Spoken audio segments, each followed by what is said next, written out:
Welcome back. God gave us His Word called the Bible. In the Bible, we can learn how to have a relationship with God. When we read the Bible, we can learn about God's plan to rescue people. The Bible also teaches us about how God sent the prophets to the people of Israel. God wanted Israel to follow Him and worship Him alone. We will learn how God disciplined His people because they did not turn from their sin in today's Bible story. Over the last few weeks, we have been talking about what makes people special. Can you all say our big picture question with me? What makes people special? Now let's say the answer together. People are special because we are made in God's image as male and female to know Him. Every kid is special to God. Being made in God's image means we were made to reflect God to the world. We cannot show others what God is like if we refuse to repent of our sin. God sent Jesus to save us from our sin and wash away our sin. When we believe in Jesus and follow Him in obedience, we are made to look like God more and more. Let's say our big picture question and answer together one more time. What makes people special? People are special because we are made in God's image as male and female to know Him. The people of Israel and Judah continued to disobey God and followed false gods. God sent prophets to warn them. God promised to send judgment if they refused to turn from their evil ways. God was going to send them into captivity. The good news is God disciplines those He loves. He loved the people of Israel. He sent Israel into captivity so they would turn back to Him. We will learn more about Israel's captivity during our Bible story.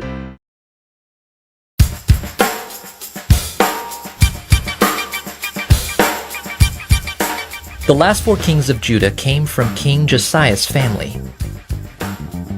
His 3 sons, Jehoahaz, Jehoiakim, and Zedekiah, and his grandson, Jehoiakim, each ruled as the king of Judah for a short time.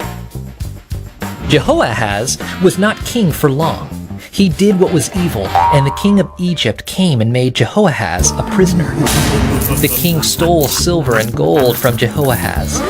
Then he put Jehoahaz's brother Jehoiakim on the throne. The king of Egypt took Jehoahaz to Egypt. When Jehoiakim was king of Judah, he too did what was evil. The king of Babylon attacked Jehoiakim, made him a prisoner, and took him to Babylon. The king of Babylon stole some of the things from the Lord's temple and put them in his own temple. When Jehoiakim was taken away, his son Jehoiakim became king of Judah. Jehoiakim was king of Judah for just 3 months. He too did what was evil. The king of Babylon sent for Jehoiakim and brought him to Babylon. The king of Babylon made Jehoiakim's uncle Zedekiah king of Judah.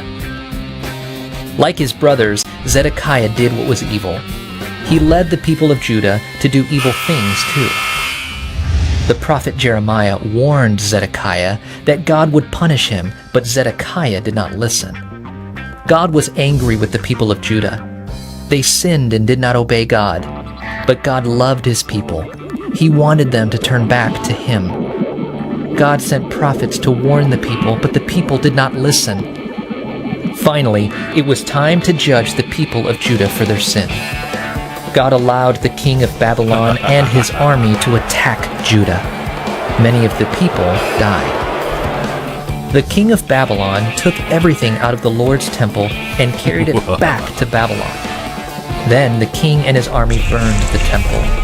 They tore down the wall around the city and burned the palaces.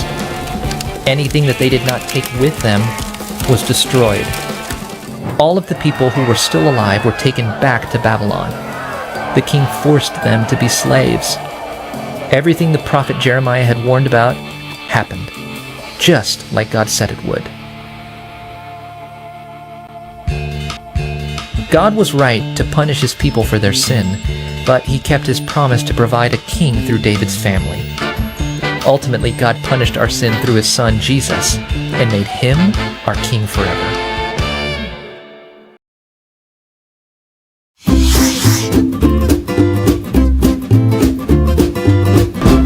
Hi there, I'm Pastor Kevin. It's time for questions from kids. Kai from St. Petersburg, Florida asks, I don't always pay attention at church because I get bored. Is this wrong? Kai, that's a great question. If you do get bored, you should think about why you are there. Why do you go to church? Well, we go to church to worship God through singing and through the fellowship and service of being with others. So I want you to try to participate and remember why you go to church. Something that I found really helpful, because even adults get bored sometimes, is to pray for the ability to focus. If I'm at church and I feel like my mind is being distracted, I simply say, Lord, please help me focus right now while I'm at church worshiping and fellowshipping with other believers. The second thing, Kai, I'd love for you to do is to spend time preparing for church through the week so that you're more sensitive to the things that are taking place at church. And some trusted adults can help you think through that. A third thing that I'd love for you to consider is to take notes while you're at church. Either doing Sunday school or doing the preaching, take notes.